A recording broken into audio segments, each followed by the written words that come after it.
नमस्कार, श्री स्वामी समर्थ। आजच्या व्हिडिओमध्ये सर्व स्वामी भक्तांचे स्वागत आहे।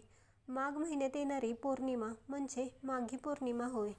हा दिवस देवपूजा, अन्नदान, नामस्मरण यासाठी अत्यंत पवित्र दिवस मानला जातो।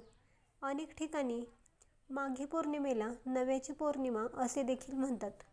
माघी पौर्णिमेला कोणते उपाय करावेत आणि कोणत्या चुका टाळाव्यात, या दिवसाचे महत्त्व काय आहे हे आपण या व्हिडिओमध्ये बघणार आहोत, त्यामुळे हा व्हिडिओ शेवटपर्यंत नक्की बघा। माघी पौर्णिमा ही 1 फेब्रुवारी 2026 रविवार या दिवशी आलेली आहे।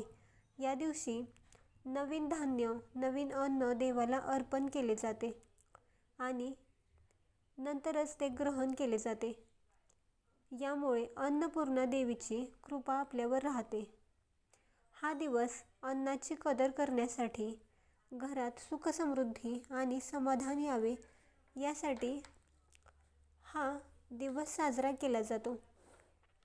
ज्या घरात अन्नाची निंदा केली जाते त्या घरातून लक्ष्मी निघून जाते आणि जिथे अन्नाची निंदा होत नाही त्या घरात लक्ष्मी कायम टिकून राहते असे सांगितले जाते।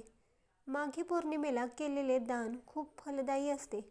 या दिवशी अन्नदान, उबदार कपडे, तिळगुळ, तेल तसेच गरजू व्यक्तींना मदत केल्यास अन्नदोष, दारिद्र्य आणि घरातील नकारात्मकता दूर होते।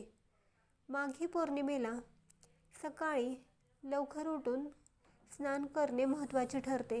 उशिरा उठल्यास पूजा पूर्ण फळ देत नाही, त्यामुळे सूर्योदयापूर्वी उठून स्नान करावे। उपवास करत असाल तर राग, भांडण, वाईट बोलणे टाळावे। शांत राहा, शक्य असल्यास मौन राहण्याचा प्रयत्न करा। माघी पौर्णिमेच्या दिवशी मांस, मद्य पूर्णपणे टाळावे आणि सात्विक अन्न घ्यावे। या दिवशी संध्याकाळी चंद्रदर्शन घेऊन चंद्राला दूध किंवा पाणी अर्पण करा। नवीन धान्य देवाला अर्पण करणे अन्नपूर्णा देवीला प्रसन्न करते, त्यामुळे तुमच्या शेतातील जे नवीन धान्य आहे त्याचा नैवेद्य घरातील देवांना आणि चंद्राला दाखवा।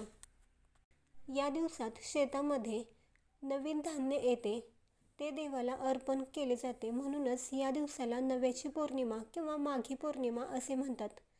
तुम्हाला ही माहिती कशी वाटली हे कमेंट्स करून नक्की सांगा। व्हिडिओ आवडला असेल तर लाईक करा, शेअर करा आणि असेच धार्मिक व्हिडिओ बघण्यासाठी आपल्या चॅनलला सबस्क्राईब करा।